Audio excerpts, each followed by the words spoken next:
Hello everyone, আমি রিনি। দিনটা ছিল 7th অগস্ট রাত 12টার সময়। তো যথারীতি আমার হাজব্যান্ড, আমার ননদ আমার জন্য একটা সারপ্রাইজ প্ল্যান করেছিল। বার্থডেটা বরাবরই আমার খুব ভালোই কাটে, টাচউড। আর রাত 12টায় এসে গেছিলো সৃজয়ী আমাকে সারপ্রাইজ দিতে। এটাও ভীষণ আনএক্সপেক্টেড ছিল। এইটা সব থেকে আনএক্সপেক্টেড। আমি জাস্ট 2 মাস হলো কিডজি জয়েন করেছি। আমার কলিগরা ভীষণ ভালো আমার বার্থডে সেলিব্রেট করেছে। তারপরে দুপুরে মার কাছে এসে খাওয়া। এই দিনগুলো, এই আয়োজনগুলো সারা জীবন, মানে প্রত্যেকটা বছরই মনে হয় এই বেশি ভালো কাটলো, আগের বছরের থেকে এটা বেশি ভালো কাটলো। আমার প্রত্যেক বছর বার্থডেটা সকলকে নিয়ে এত সুন্দর কাটে। তারপরে বিকেলবেলা একটু ঘুরতে বেরিয়েছিলাম, তারপরে আমরা রাতে ডিনার করে বাড়ি ফিরে এসেছিলাম। তো অল ওভার 8th অগস্ট আমার বার্থডের দিন আমার খুব ভালো কেটেছিল। বাট মেন সারপ্রাইজ অপেক্ষা করছিল 9th অগস্ট।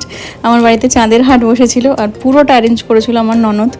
তো আমি খুব ব্লেসড তোদের সকলকে পেয়ে। Thank you so much.